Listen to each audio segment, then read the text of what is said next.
All right, so what do we know about the National Youth Service news scandal? Well, we know that senior officials have had to step aside to allow for investigations. We also know that indeed there's an investigation going on. And of course, we also know that there's action that has been taken and the president has taken a stand. Last week, State House issued a statement when the senior officials from the ministry decided to step out to allow for investigations. We also know from yesterday that indeed the other officials who might have handled or come in contact with this amount of money have been sent on compulsory leave as they do the investigations. But the question is, what don't we know? We don't know how much is this figure. I attended the Labour the Labour Committee of Parliament last week, and the CS and other officials explained that it's about 900 million, the subject of which they have been requested for, and indeed they've issued invoices regarding that amount. The DCI is still investigating this, and even as we speak about it, we know that there's a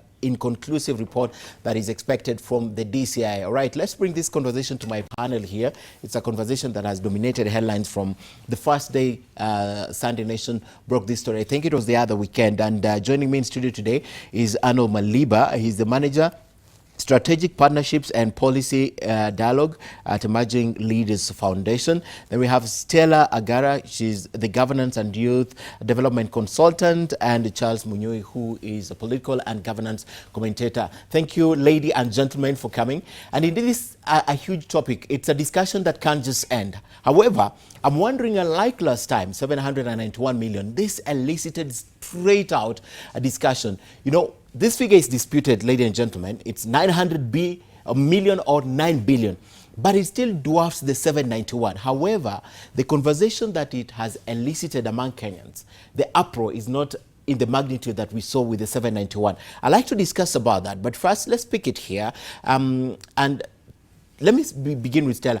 Look at what is happening the last week. First, the senior officials, the leader and more of the PS leaves. And then yesterday, we hear that the other people in the system, the accountants, financial managers, have also stepped aside. Is that sufficient? Is that sufficient? Thank you, Mijungu. According to me, I don't think it's sufficient for people to step aside. However, we cannot expect anybody to be fired right now until investigations are complete, because the due course of the law must take its place. Okay. Stepping aside though is one step, but when you have people who have stepped aside and then they try to go to court and have anticipatory bail and this kind of thing, now causes me to be extremely worried.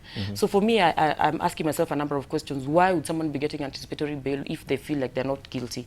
Because if you're clean, you should not be worried about... The court has set precedents in that. Let me take you to the IBC. Remember the CEO went and said the procedure was unfair, I was not given fair hearing, but the court said there's nothing wrong with you going home. So that is sorted. We even know how it will end, you know? Not, yes. But I've found it extremely interesting that now one or a few of the elements are actually trying to find anticipatory bail. And I will agree with the chairman of the park, Honorable Wandai, that it's a red herring. That should actually give them a sense of where exactly they should point at. The other thing that I have noticed is that the investigations this time seem to be taking a more serious course. I have a gut feeling it's because State House has spoken and the president has given directives that this investigation should be done in a speedy manner. And I feel like the detectives are more serious this time. I am, however, not very enthusiastic about where this is going to end up.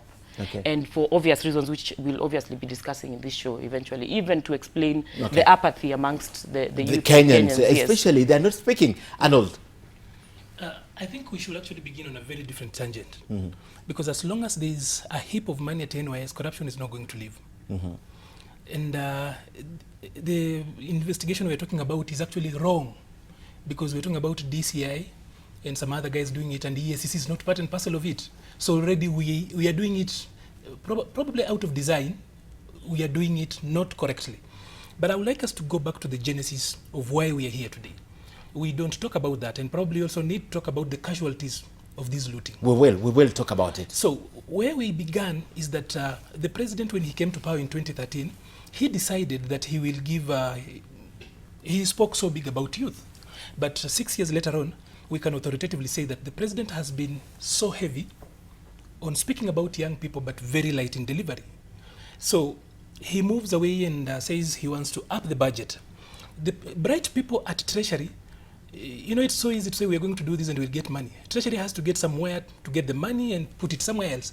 The bright people at Treasury decided to deny all other functions, youth functions. Some of them that were working in, they were in Vision 2030, flagship projects like youth empowerment centers.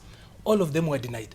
So in one line budget, 25 billion shillings that is supposed to be apparently for youth development is given to NYS without a proper work plan, without anything.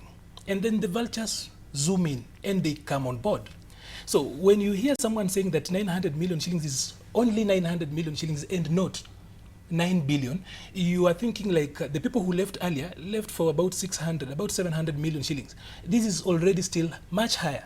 So we need to look at it properly, that the NYS scandal, even if we bring in these new guys who came in, Cicely Kariuki and Lilian Bogo, were not able to do anything because this thing had actually been designed Lilian Bogo has been there for a while.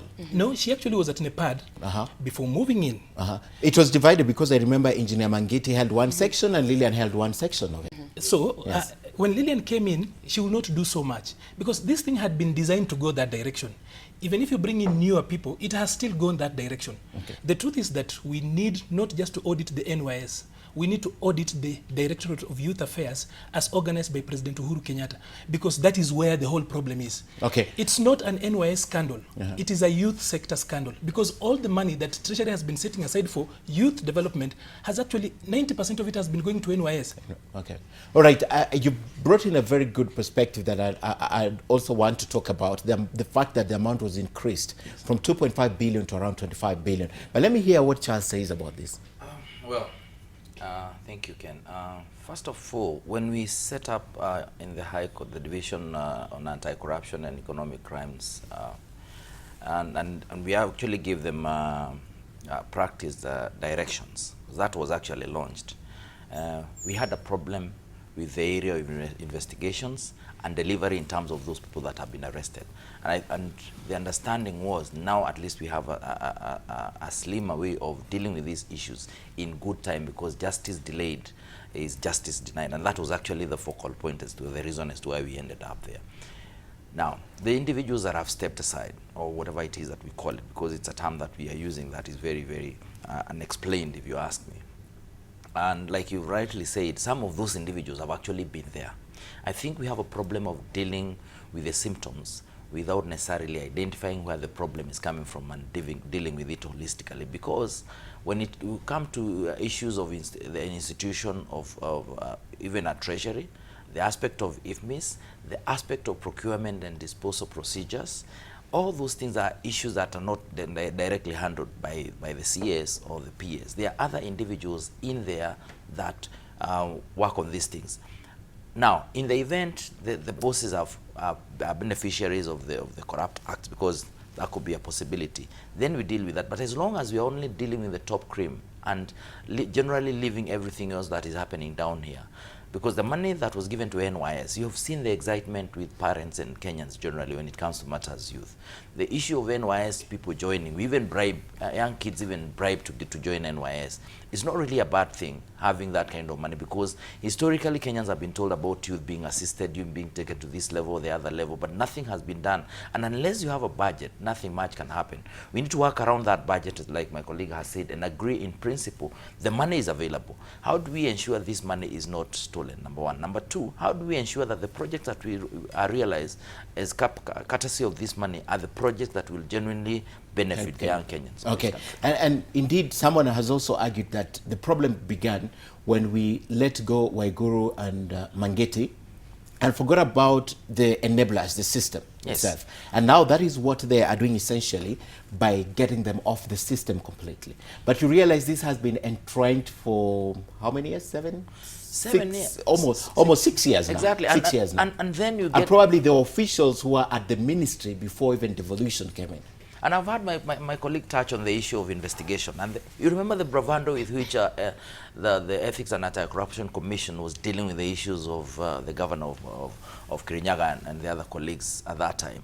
And everyone, all Kenyans were sure that people will be jailed. whether it was mid-level or top-level management that touched on matters NYS. So I think to me, when they get isolated, because there is a multi-agency team that is working on this thing, and there are a lot of individuals involved, including even the NIS now, and they are working together with the DCI. The reason as to why there is a possibility that they are getting isolated in as far, for lack of a better term, in as far as these specific investigations are concerned, is because for the first time the reality is sinking that unless proper investigations are done and proper prosecution is done. I have seen when those guys were released by the court was very clear that even witnesses that were identified to testify were actually supporting the accused persons. So at what point do you have investigators and prosecutors that take to court witnesses that have no idea what this is all about, or that get compromised? And even in the event they got compromised, where have they been held to court themselves, the so-called witnesses? These are the issues that, unless they are dealt with comprehensively, we'll find ourselves mark timing on the same spot. Mijungu, I want to first of all address one small issue that has come up between Charles and Maliba about the amount of money that is available for the youth. For me, the amount of money should not be the issue. Any resources that any public officer or any state officer is required to handle on behalf of the public should be held responsibly. And I'm excited about the idea that investments are being made on youth, but then it seems to me that a lot of money is being put in the hands of people who have no clue where this money should be going to. But having said that, and I was with Maliba in a show actually here on NTV discussing how we would want the president to invest heavily on youth. So that is indeed a good thing, and if there's be more money, the better, but it needs to be targeted into the right things. However, I don't know if I'm the only one who is focusing on the fact that the ministry was first headed by one of the key persons who were at Treasury when they were developing the IFMIS system. Actually, she was in charge of IFMIS. She was in charge of IFMIS, the governor of Kirinyaga, and the president was the minister at the time. And for me, it becomes very easy for people who understand the system to be able to tinker with the system to begin with. So if you ask me, we need to investigate more than just the Ministry of Youth at the time. We need to investigate what may have been left out in the design of this system for people to be able to tinker with it. Because IFMIS, the way it works, is you cannot move to the next step before you satisfy this step. Correct. They will not even pay you before they have all the documents uploaded on IFMIS and they've done their due diligence. Excellent. So how is it possible? This is a discussion for another day. We can't open it up. That is infiltrated. We cannot open it up, but then these investigations may need to open it up. Okay. How are human beings able to manipulate a system that has been set up to ensure that there are no... Because they made the system. Because they made the system. That for me is a starting point.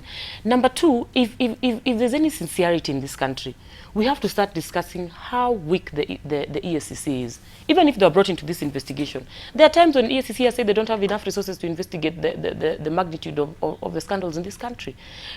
Are we serious about fighting corruption? Are we serious about dealing with corruption? And then in the last few years, the youth have been casualties of this. You are talking about a program like NYS that is supposed to be building the capacity of young people to be productive in our country. But then in the same training, you also give them some form of military training. If this group of people and the resources that are needed to continue training these people are not available, this group could become quite a danger to this country. And I don't know if anybody appreciates what kind of danger we are exposing ourselves to.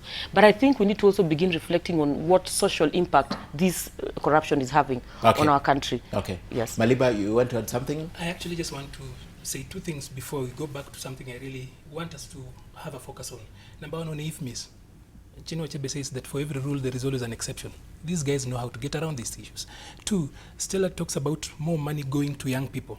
Actually, my point was, and I need to send this home so that probably young people out there get the sense that the people at Treasury do not get money from anywhere. One time when I was on a board somewhere, we went to see a control of budget. He was in acting capacity then. And he told me, we don't get, even if the president told you that I'll give you money for this, it just doesn't show up. He must show me where to get that money. Now, when the president was giving focus to NYS and he had been convinced that it was the best thing he should do, what they did, and I want to elucidate that by breaking it. Number one, youth officers on the ground did not have anything. As we speak, there are youth officers that were closed. They did not have even power. The district youth officers, as we used to call them, are so broke out there that they cannot even buy a biro. Youth empowerment centers were closed because all that money was taken to NYS. all other functions that were working with young people. I was at the National Youth Council at that particular time. And at the National Youth Council, we never got any money. All through. As we speak as casualties, everyone that was at the National Youth Council was a casualty. Because as seated here, Ken, 3 years since I left the council, and even when they renewed my term, I refused, is because they never paid me for half the time I was there, ruining the lives of young people who had come out to serve them. Nothing really worked. It was a sector-wide scandal. It's not just about heaping money in NYS. They did away with money in all other sectors. And you need to go to these youth offices and see. Those youth officers are doing nothing. They are fighting with the county officers in charge of youth because they want activity, they want to be busy. And it's not about a system that hadn't been there. Major Murugu, the guy who actually worked out, the late Major Murugu, ensured that there was a system to work with young people. We trained over 600 youth officers in this country. Okay. But you know what happened? When the new system came in, they dismantled all that and came up with their own things. Only two things that are picked out. We have a few minutes on the clock before we go to the next hour, and I'd like my panel to just touch on these two. The first thing that I'd like you, ladies and gentlemen, to talk about, comment about, is the fact that he is very stunned, the fact that he has to reduce the security for governors. Last week we had, this was targeting one governor, Mike Mbuvi Sonko of Nairobi, but he's put it blanketly every governor. You can't have 26 guards in his wards. I'd like you to comment about that in very few seconds. And also the fact that for the first time I'm hearing Matiang'i actually admit that indeed there were some atrocities that were committed against civilians by the police, and he's mentioned specifically some examples. So I'll begin with the lady. Just a brief comment you have taken. I think he has a point when he says they can't have an entire police station guarding one governor or one MP. We have seen images of the former Prime Minister of the United Kingdom, David Cameron, in a train or a tram, traveling with people, you know, very little fuss about his movement, and yet he's, you know, a big public figure in this world. So for me, I think the level of security you need depends on how much friction you're having with the public that surrounds you. And for as long as they're engaging in activities that do not necessarily cause a lot of friction with the public, you don't need such a huge contingent of police officers guarding you, even private security in that sense. So for me, I think it's just a matter of how you relate to the public that really determines that. But I am pleased that the CS has actually eventually admitted that there are certain atrocities that happened during the election period. There are very many people who are still bitter about the events that took place during the election, and that honestly need to be addressed for them to actually settle down and accept that we are moving in the premise or in the edges of this handshake that took place. So it's exciting to see that a certain level of admission is taking place. Acceptance then sets us on a path where we are now going to begin acknowledging who is hurting and probably begin dealing with what they're going through, and get them at a place where they will forgive, and we will also forgive and move on. Okay. Maliba, on the two issues. Literally, what I picked from him, I realize the CS has been so heavy on spectacle and very light on substance. Bar for accepting that there were indeed atrocities, some of which he actually showed up in the past and said he's unaware. For that, so lightly, it was window dressing sort of speech, not so much to take home out of it. Matiang'i, from the transformative CS he was at the Ministry of Education, has actually been converted. From ICT has actually been converted by the system. Sometimes they say that if you stare into the abyss for so long, the abyss stares into you. He now sounds like the system, nothing much. He looks like he's now doing poetry. Okay. Sonko is a Jubilee governor, and we know how flamboyant he was even when elections were happening. We know how he has been even when he was a senator. That aspect of security has always been part of what he is. And I think what is important here is to balance so that you don't look like you're embarrassing your own governor, as it were. Because we presented a governor on a Jubilee ticket. He won on a Jubilee ticket. It's more about Jubilee and the arrangements within that particular Jubilee party and the executive at the national level that should be able to harmonize what is happening at the county government of Nairobi so that he delivers on behalf of the people of Nairobi, and Jubilee will have been seen to have delivered. I think when you do things that look like they are aimed at embarrassing him, that is why he's very easily picking it up and saying this can only be targeted, especially in view of the things that have been happening around his governance in Nairobi of late. So I think that is something that needs to be looked at. Let him look like he's getting the adequate support to deliver. The national government, much as they have a working relationship, at the end of the day, the buck stops with the governor to deliver on matters Nairobi. In as far as Matiang'i is concerned, as a CEO in that particular ministry, in charge of the police, it's a balancing act. He must be able to bring out the aspect of discipline within the force, and at the same time be able to motivate the police person so that they are able to deliver. Because again, when you look like they are getting isolated in view of what they are doing, then they don't get the motivation is not there, and you can rest assured they can go do a go slow, and that would hurt all of us. So I think to him, the whole speech is about balancing, telling them in retrospect, you cannot go shooting people at will, but you need also to work, and we are behind you. I think that sums it up. All right. Let's come back to studio. Stella is still here, Charles, and of course Arnold. We're speaking about the issue of NYS. Let's talk about the casualties of NYS, and I'd like to give the lady an opportunity first again. The casualty of NYS, when you hear 791 million shillings is lost, when you hear 909 billion, whatever amounts, even 1 billion, even 1 million shillings, a lot of money to get lost, then it means there's a lot of casualties. I know Arnold says this from very far, several people who should be dealing, or institutions dealing with the youth, but from where you sit, what do you see when you hear 900 million or 9 billion shillings lost? Mijungu, if I was to be born again, I would choose to be born a woman so that I keep getting these privileges. I said earlier in the show that for me, whatever amount of money is put in the hands of a public officer or a state officer needs to be taken care of, because eventually it's supposed to impact on the lives of people. So whether it is 791, 900 million, or even 9 billion, whichever figure eventually will settle down on, for me, eventually, I see it from the perspective of what kind of development would have resulted from that kind of money. And anytime when I'm actually speaking to young people or building the capacity of young people to participate in governance, I keep on telling them that they sometimes cannot conceptualize what 791 million is, because they have never touched it, never seen it. But if they start computing how much that would mean in the form of resources going into building youth empowerment centers, then they quickly begin appreciating what that money would mean if eventually got to them. So when that kind of money is lost out of the system, you're basically talking about the denying the beneficiaries the benefits of the programs that they're supposed to be getting out of the programs. Number two, you're delaying development of the country in general and of the group that is actually being denied those resources. But the biggest problem is that you're promoting a culture amongst people where they appreciate robbery, theft, and corruption as a way of becoming successful in the society. And we have a report from last year, I'm sure you're aware of it, where over 70% of young people say they do not mind getting stealing, rich. so long as they don't get caught. So long as they don't get caught. Yes. So you I actually... remember it was done by KU or Aga Khan Foundation. Correct. Aga Khan. So you end up building a culture of corruption, and therefore it means you're going to be having this kind of wastage over and over again. And for me, that is where the biggest problem is. Okay. That we have a crop of rotten leaders who are willing to rob the public, even a vulnerable group like the youth, and then they are also providing an opportunity to mentor young people to be thugs and accept, illicit riches. All right, and they have not seen it or touched it, but just to put it into perspective, if you have to carry 900 million cash, you need a one-ton lorry, because it's that's 900 kgs you carry of money. Yes, Maliba. Looking at casualties, I'll start by the obvious ones. Sunday Nation reported a family that is actually mourning the mother of the family who died because of the stress coming out of this corruption. There are a number of suppliers out there who are weeping because they don't know how they were played and they got into all this.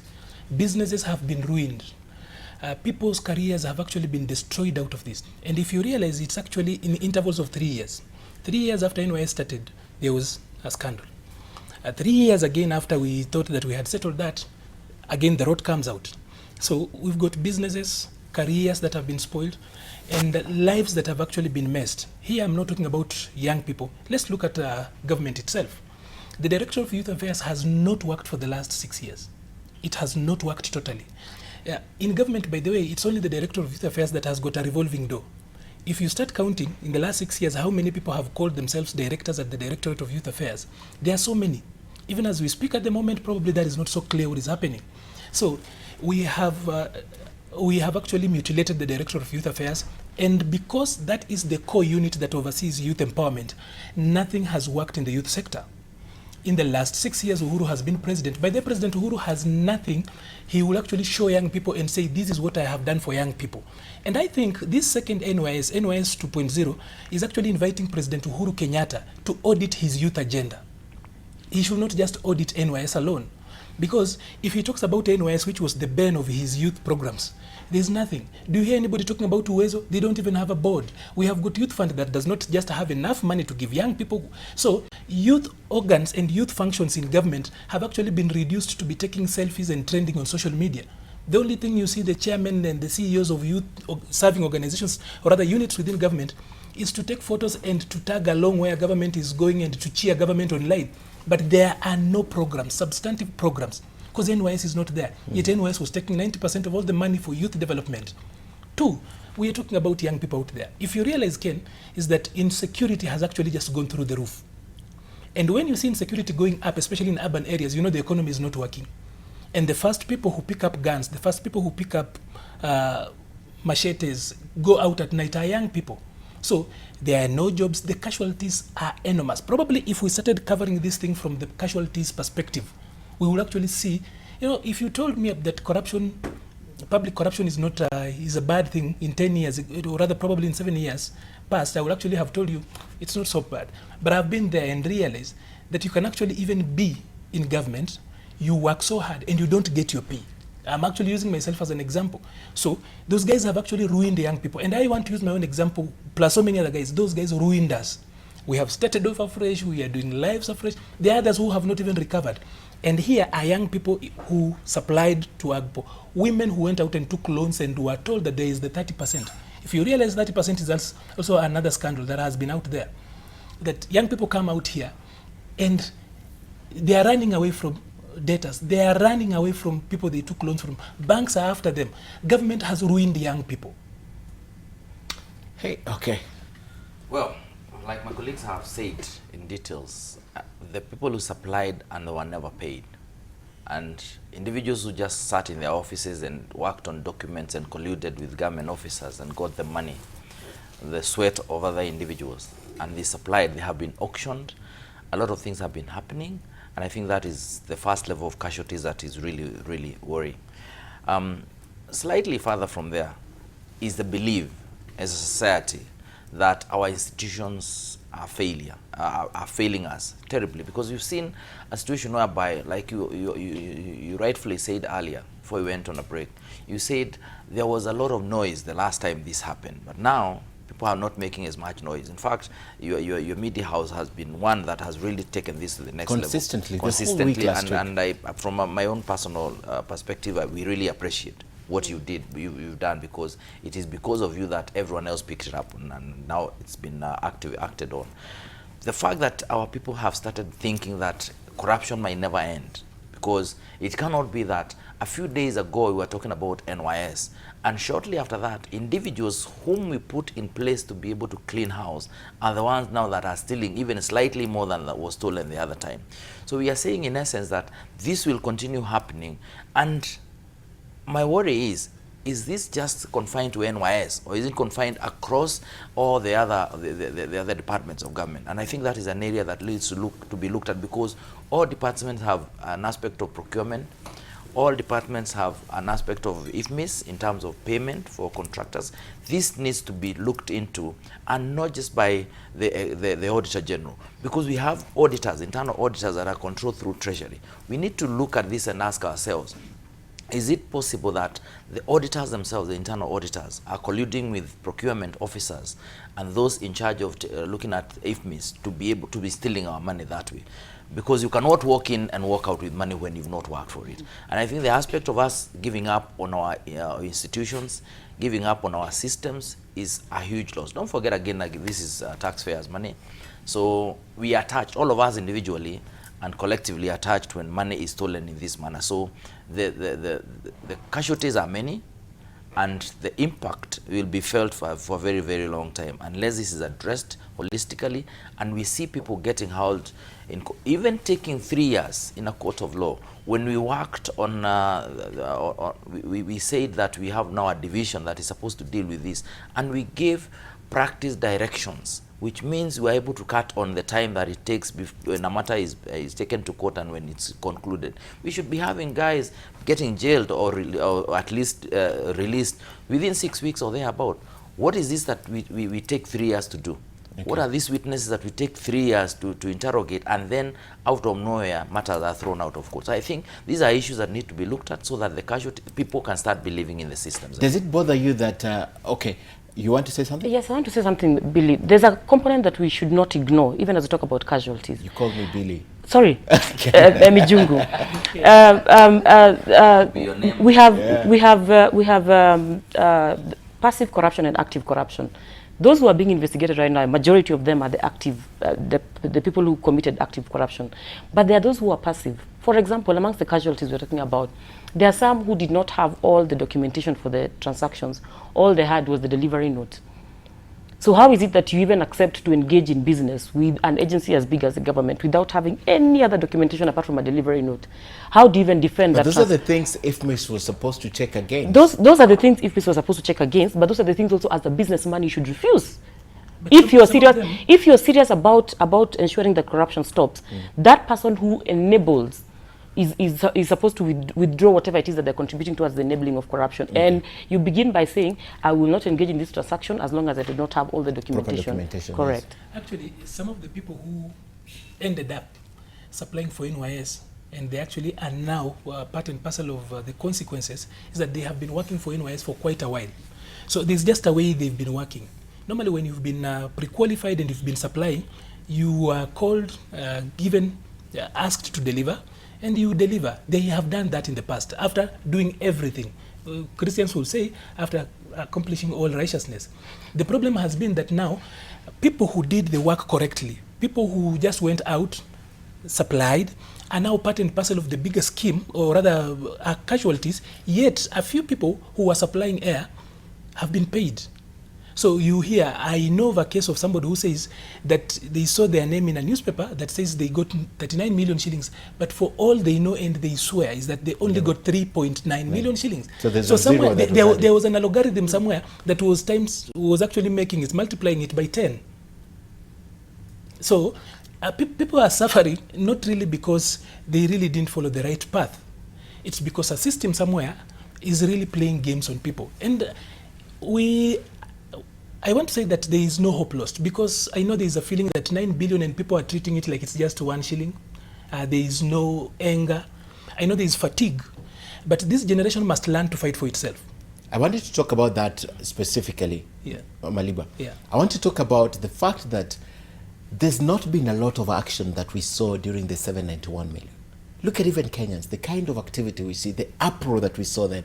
It's not happening, and I don't know why this is not happening. Number one is that as a country and as a society, I think we are also not very good primed in dealing with our issues on governance. Because apparently in this country, somehow, even the fight against corruption has to be funded by outsiders. So while we are seated here today, we are just smarting from the handshake. And as we smart from the handshake, many organizations that will have given money to go into governance issues are still trying to ensure that the handshake survives. So if Raila is not speaking about corruption, and that is one of the effects now, the first effect of the handshake is that even the anger around corruption has gone down. So only Opiyo Wandayi, and you know Opiyo Wandayi, no one will take him so serious compared to Raila Odinga, for example. If Raila Odinga says that money has been stolen, even somebody who's a supporter of Uhuru Kenyatta says, this guy normally doesn't lie. But if you're looking at Opiyo Wandayi coming up to speak, you don't take him seriously. It's not weighty. I see a press conference by ODM this afternoon, probably. It's not weighty. So that is one. So probably we need to stop looking at other people fighting our own wars. Okay. That we can't come out and complain. That even to fight issues around corruption, somebody has to bring in their money and organize us. That is one. Two, there is fatigue, and it's for good reasons. That people made noise about the first 791 million shillings. People are asking what happened of it. People are released from court. So even if we made noise, there's nothing that is going to happen.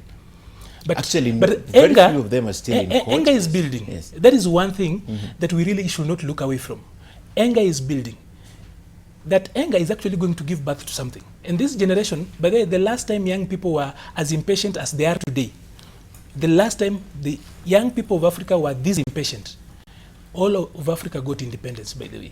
Okay. So the impatience that is actually showing up online, the anger that young people are actually speaking, it actually can be seen in tweets, it can be seen in Facebook posts, it can be seen in the laissez-faire attitude, will actually burst. So you actually mean, okay. Mijungu, Charles spoke about something, and he was basically saying that we need to think really hard about some of the impacts that we are having on the constituency that we are actually working with.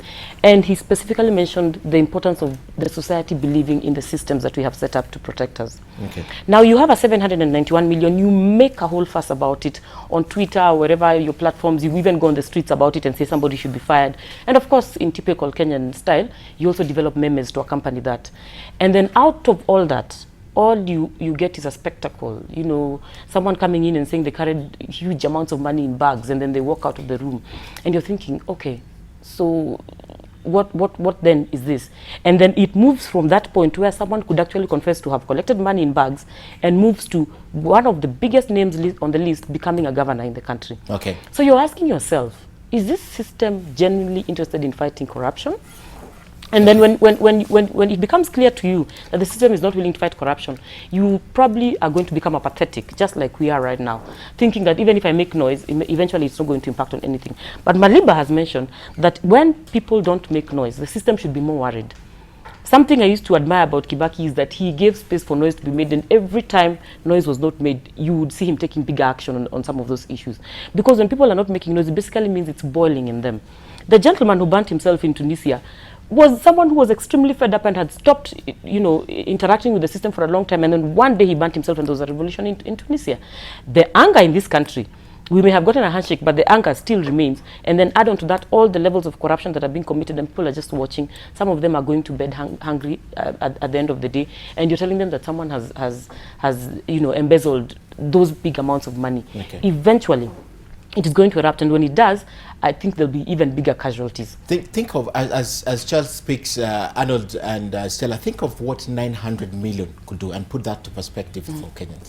To be fair to the administration today, and in spite of the handshake, it is said that NYS was part of the reason as to why we got in terms of providing information as to what is happening. My concern is, like I said earlier, we have an auditor general and we have internal auditors. Internal auditors' work is not to catch thieves, to be honest. It's about working on systems, ensuring systems are functional, and ensuring the people cannot take advantage of the weaknesses in the system by providing information on how the same can be improved. So the question is, have there been reports about the fact that you can be paid twice through IFMIS on the same voucher? I mean, if people can be able to do that, it must have been picked at some point by auditors and other individuals that work in the area of procurement and disposal within NYS and other departments of government. So the question we need to ask ourselves, much as Honorable Raila Odinga has not talked about this particular issue, because much as he has not talked about it, Kenyans are talking about, by the way, they are very annoyed, like my colleague has said here, especially on Facebook, they are very, on social media generally, they are very mad about this. But again, we must not allow the handshake to stop us from doing what is rightfully what we are supposed to do, and especially the opposition. And I remember one of the points that they were talking about dealing with the president and Honorable Raila Odinga is matters corruption. In fact, it is so pertinent in as far as they are concerned that it has to be dealt with that and issues of cohesion. Those were the twin issues that really, you look at that whole document and they'll keep popping out, even through the other things that we are talking about. So the issue of corruption, small and big, should be an issue Raila Odinga should be able to address himself to. Every time it pops his eye, it's eye in any particular department of government, in spite of the handshake. Because the moment he does that, it gives the whole thing a different trajectory, and people are able to loop in and work around it. That does not mean he's antagonizing the relationship that he has come to have with the president in terms of dealing with all these other issues, corruption included. If he does not make noise in that regard, physically make noise, not just guiding from the behind the scenes. Let him talk about it. Let his colleagues talk about it in NASA, because at the end of the day, they are not in government, as it were. What they have is a working relationship that is supposed to help Kenyans deal with issues that have been bedeviling us for a very, very long time. So when that happens, then we'll find ourselves in a better position, if you ask me, on matters corruption and all these other issues that we are dealing with. Okay. So there are two issues that come out of this. Stella spoke about something very interesting, the fact that people see a lot of inaction, and not a lot has happened. We might argue and say Engineer Mangiti and the rest are in court, and other people also. But still, pardon? They were acquitted. They were acquitted, yes, they were in court. So the fact that there is nothing that happened, we know one, money was lost. Secondly, there's a lot of noise. Third, one of them became a governor. The other ones were acquitted due to lack of evidence or sufficient evidence or whichever it is. And then we have a new scandal that is coming up, and we see the ministries have been reshuffled, and we have the cabinet secretaries who are in charge at that time and other ministries. Well, Professor Margaret Kobe is just coming in, she's probably not 7 months in office right now. So all these factors make people tired. But ultimately, what then happens? I think much as we are getting tired, we must remember that the multi-agency task team has a lot of components, because we are talking about NYS, we are talking about the judiciary itself, we are talking about the DCI's office, and a lot of other department of government. And history has taught us that when we rush a matter to court, there is the possibility, a very, very high possibility of acquittal, basically due to lack of adequate evidence linking the people that are accused to the crime that has been committed. And historically, we have always liked taking people to court, because the moment we rush them to court, Kenyans sort of relax and go, this is... No, they make Kenyans relax, because you stop commenting about it. Yes. You would have told us here yes. that, the matter is an active matter in court, so we can't talk about it. We cannot talk about so it gags people. And then 3 years later, these people are acquitted, and then a whole 10 pages of a ruling is given, and you cannot even understand what exactly happened. All you know is that money was lost, or money was just about to be lost, because at the end of the day, those two are crimes anyway. So I think moving forward, and I think what the DCI is doing, incidentally, he was my classmate in Kanyakini High School, and I know him as a tough person, and I'm sure he's going to deliver, much as I'm not holding brief for him here. The thing is, the moment we take, and to give credit to the judiciary, we have seen people getting jailed, senior people. Last 2 weeks ago, there were people who were jailed for 3 years, Kinagaku and the other ones. Okay. So I think the wheel of justice will start turning properly, and we need proper structures and proper programs to ensure that we don't take people to court that prima facie, from what we can see, they have actually committed these crimes. But then, because of the weakness in prosecution and investigation, we have them with us here, with us here walking the streets and driving all these manner of big cars and telling our youth, you only need 200 million shillings. After all, you'll be out on a cash bail of so much, and then ultimately, a few years later, you'll be acquitted completely. So, if we can be able to consistently take people to court, prosecute matters properly, and they get jailed without the option of a fine, and they get heavy fines anyway together with the jail term, then you will find it preempts a situation whereby people will stop stealing. And if they steal, it will not be everyone stealing left, right, and center. We'll be dealing with a few individuals that we can be able to crack ultimately. Okay. I think to start with, before we talk about courts, let's talk about administrative action. The president sounds tough on corruption, but he's not doing it enough. Like, for example, we must have a doctrine where corruption anywhere in government is corruption all over government. For example, what is Cecily Kariuki doing in office today at Afya House? What is she doing? If we send Lillian Mbogo home, Cecily Kariuki should also be going home, because it is money from the taxpayer. It is the same government. Just because Cecily is somewhere different, we should actually not sit comfortable and say, we send Lillian Mbogo home and let Cecily Kariuki stay somewhere. As in, she's already somewhere high in hierarchy, and if you know how government works, if you are a CS somewhere, you can always get elsewhere. So, the one thing I actually want to call upon the president is to send Cecily Kariuki home this evening, or this afternoon. If he's so serious, at least Kobia has sent the other people. And by the way, Kobia did so well, sending people on compulsory leave on a Sunday. You know, when people have met over the weekend and organize and strategize on how they are going to wrap these things, then you ensure they don't report to office in the morning. That was so good. Now, the onus is on the president to ensure that Cecily also goes home. not because she might actually interfere, but just for deterrence. There must be deterrence that if money is lost anywhere else, you cannot serve elsewhere. That money lost anywhere in government is money lost all over government. So Sicily should go home. So where we are, where do we go? We are at a place where we still need to talk about these things. And the opposition should not let us down hiding behind this handshake thing. They should not be mild about it. Because that is what is happening in NYS. What is happening in other sectors? It could be much more. So we are at a place where Parliament has let us down. And by the way, can allow me to say this. The architects of the NYS corruption were very brilliant. They ensured that everybody that matters is deep inside. I'll take you to NYS 1.0. There were MPs who were actually alleged to have been part and parcel of that. So these guys are in Parliament allocating money to NYS. You know, that's what Parliament does, right? They also do oversight. So they ensure there is money there, and they're also doing oversight. So when that issue comes up in Parliament, you remember when Waiguru showed up in Parliament, and people who tried to speak against Waiguru, like Alfred Keter, were booed, were literally booed. No one would listen to them because MPs had come in to give a CS who had come to be vetted, or rather to be audited. MPs who were supposed to be doing oversight had come to give Waiguru moral support. I don't know where you get that. As it's so funny that people who should be vetting you are people who have come to give you moral support. So Alfred Keter ended up looking like a caricature in that particular hall.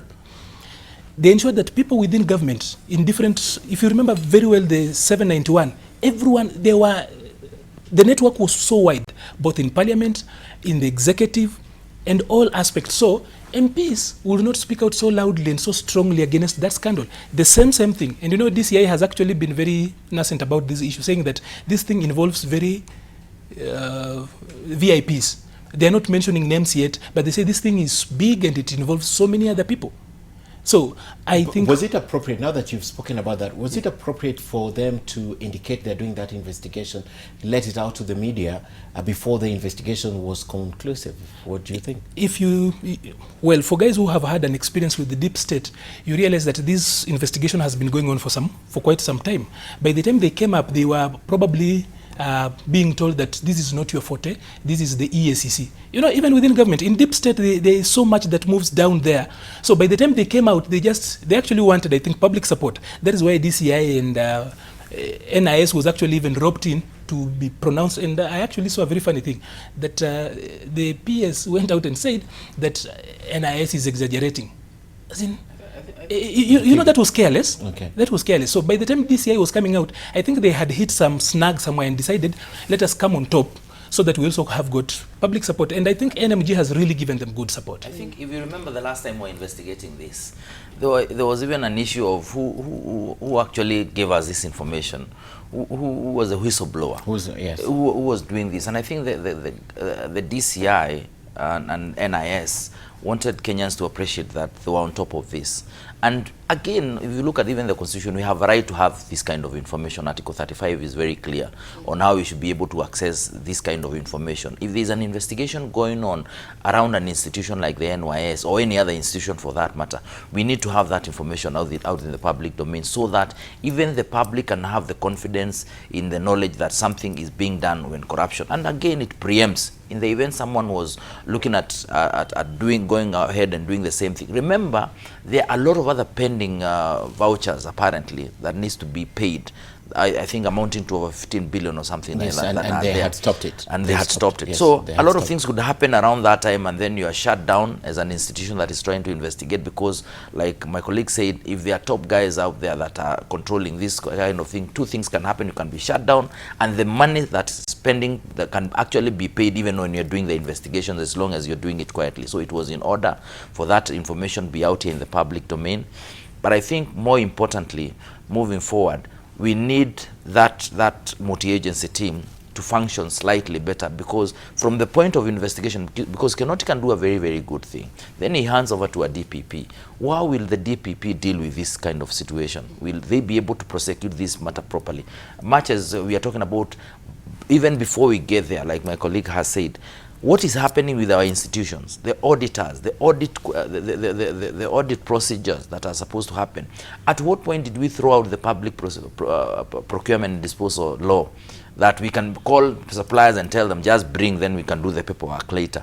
I mean, we are a country that is supposed to be operating on the rule of law. You cannot tell me that you suspend a law as an individual because you are a committee of procurement, and then we do things kienyeji, and then we can sort that thing out later. Even you as a supplier, when you're told to operate that way, you should ask yourself a lot of questions. And I think even as a country, we need to invest in civic education. Let people understand these very basic things, because when someone tells you bring supply, get a delivery note, and the delivery note is legitimate, the government can decide not to pay you because due procedure was not followed. So at the end of the day, even suppliers must wake up and realize that. But if that government is the enabler? It doesn't matter. At the end of the day, you are supposed to be paid. Even if you go to court with that particular delivery note, there is no court that will give orders. There is no court that will give orders for you to be paid when you do not use proper documentation. Exactly, because a court is supposed to interpret when there is a dispute, and the dispute, you look at facts and the law. So if the law says this is how it's supposed to be done, you don't follow that, then there'll be a problem. Supposing you're not paid and you supplied anyway, whether through corrupt practices or through a legal process that has determined that you did not do the right things. That's what we are talking about. I think if we are able to stop it from happening, well and good. But if it happens, in the event it happens, then we have a system that is able to deal with it comprehensively and in a preemptive manner, so that nobody else will try to go there, because we've seen people's fingers getting burned. Then that will be the ultimate. Okay. Mijungu, I'll point out a few things. One is about the shoddy job done in the investigations in the first NYS scandal. And for me, even as you've heard the CS Interior speaking, he has found many words to describe Boynet as very competent. So his system should be able to investigate these things quite effectively and provide the right information to be used by the DPP to prosecute whoever needs to be prosecuted. So for me, when investigations are done in a shoddy way and the people who are even presented in court are defending the perpetrators of corruption, for me already, I know the system itself is the one that is enabling, as you have asked here. And once the system is enabling corruption, it becomes very difficult to fight corruption in that system. One of the solutions you are supposed to put in place or deploy in this kind of a situation is to get rid of elements in the system who are enabling that form of corruption. Unfortunately, what step we took after that kind of a situation happened is by causing some of the elements who are mentioned to become governors and MPs and whatever it is, and they are still functioning in our system as we speak. It is no surprise, therefore, that there has been a repeat of the same within the system. Number two is a matter of integrity. In other countries, in places like Japan, the fact that there has been corruption under an agency you're manning is grounds enough for you to resign and never hold public office again. So the question that Maliba is asking about why Cecily is still in office right now is actually a fundamental question. She, out of her conscience, if we had a culture of integrity in this country, should be able to say, well, I'm going to step aside, my image has been tainted because of this number of things happening here and there, and eventually even decide that she will never hold public office. But we haven't inculcated a culture of integrity in our country. Okay. And that is why people can be able to have these kinds of mistakes. If you are aware, VW had an issue where they had tinkered with the system of testing carbon emissions from their cars. And a few vehicles were recalled from the US, and the company had to pay for the provision of new vehicles to the owners of those vehicles. And a CEO resigned on grounds of that only. You know, where is that kind of culture in Kenya? Where is the conscience of Kenyans when it comes to this kind of thing? And then the third thing that I want to talk about is accountability, and who then should be demanding for accountability. When resources that are meant for the youth are embezzled, the youth should be the first people to make noise. When resources that are meant for women are embezzled, the women should be the first people to make noise. When it is resources that maybe cover matters of health, like the 5.3 billion from the Ministry of Health, the entire country should be making noise, because we are all stakeholders on matters of health. All right? When you notice that certain people do not participate in demanding accountability from the government, demanding accountability from decision makers, and instead start saying that you know now that Raila has taken the handshake, there's no accountability, you should start asking yourself questions. Who is paying Raila a salary to hold people accountable for them?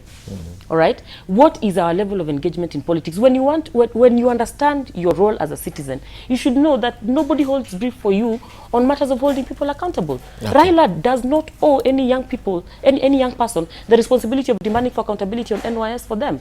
If Raila is not making noise, why don't we have another voice rising up to make noise about NYS?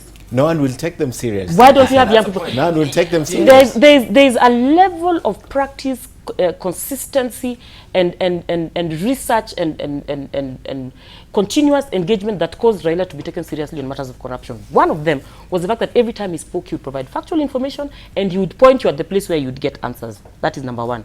So he spent a lot of time doing research, which is not cheap. He spent a lot of time getting information and ensuring that when he speaks, he has the right information. Number two, he has been consistent in making that kind of noise. He has not made it over 2 days, 2 weeks, and then he shuts up, or he sends 2 tweets on Twitter and then he shuts up. He has been consistent. This is something that youth, women, and every other Kenyan in this country needs to begin, trying to develop for themselves. Because once you develop that level of credibility, then you can either make noise like Raila, or at your level like Boniface Mwangi, or a few other people who are already making noise about different levels of malpractice and poor governance and corruption in our country. But I think as individuals, we must take responsibility for these things. Because if God forbid, tomorrow Raila is not in the scene, are we now going to say that we will never be able to challenge the government because now there's nobody to speak for us? Surely we should, even when the likes of Honorable Wandai starts speaking, we should find a way of propping his voice until we develop our capacity to make noise about those kinds of things. So for me, I refuse the blame game to the handshake or anything concerning that. Every individual must know that their political engagement in this country needs to be based on their interests. If you're coming to the conversation, you're coming to the conversation to say, I am in here because this group represents my interests. And if they don't represent my interests, then I'm going to prop myself up to lead the interests of the people I represent. Great. We have to wind up. So because you have spoken, I'll give you a minute each just to wind up. Yeah, I agree. Like my colleague has said, let us fight this. Corruption has a way of hurting all of us. And the institutions that we have, let us insist on proper audit so that we know the weaknesses, for instance, with IFMIS. If it's not working for us, we have lost money in the past, even when IFMIS was not there. If IFMIS is helping other people make more money out of us, those in charge and involved, especially at the treasury level, should work on a better system. Because again, we cannot discard everything. We have seen laws that have been passed on even asset recovery, but we must appreciate that we cannot do asset recovery until there is a conviction in court. So we must again work on ensuring we have proper prosecution of the matters that we have, starting from proper investigation. We must support that. But most importantly, even before it happens, we need proper teams doing proper audit so that we have systems that are functional, that reduce the possibility of being compromised so that people can take our money from us. Okay, and finally, Arnold? I'd like to say this, that like I said earlier on, this scandal is actually calling the president to audit his youth agenda. He should not just audit NYS, he should audit the State Department of Youth Affairs, as it were. He needs to sit down and work around. And one of the reasons why we are here today is that they threw out the best practices in planning, even for empowerment. That we come up with the programs first and then come up with indicators and justifying it later on. Like for example, what informed the choice of NYS picking all the money we had? There is no data to support that. So he needs to audit his youth agenda, reorganize afresh, and go back to young people, because he came to power literally flying on the power of young people. First time, digital versus analog. Second time, saying that he is the best option we have and he is youthful. But he has let young people. If there's anything people are going to remember him for, it's not the roads. It's not the handshake. It's not any other thing. But then we had hoped that with the handshake, that was now another big five. At least young people had been remembered. But if you look at his big four, young people are nowhere. They are trying to find space inside there. This scandal, the president, Mr. President, this evening sent Cicely Kariuki home to look at your youth agenda afresh, rework it. 4 years is a long time to work on a youth agenda and empower them. Right, thank you very much. Arnold Maliba, Manager, Strategic Partnerships and Policy Dialogue, Emerging Leaders Forum. Thank you very much. Charles Munyui, Political and Governance Commentator, and of course Stella Agara, governance and youth development consultant. Thank you very much for coming. This is a conversation that continues until a solution is found. Probably we have some convictions and jail some people. Thank you very much.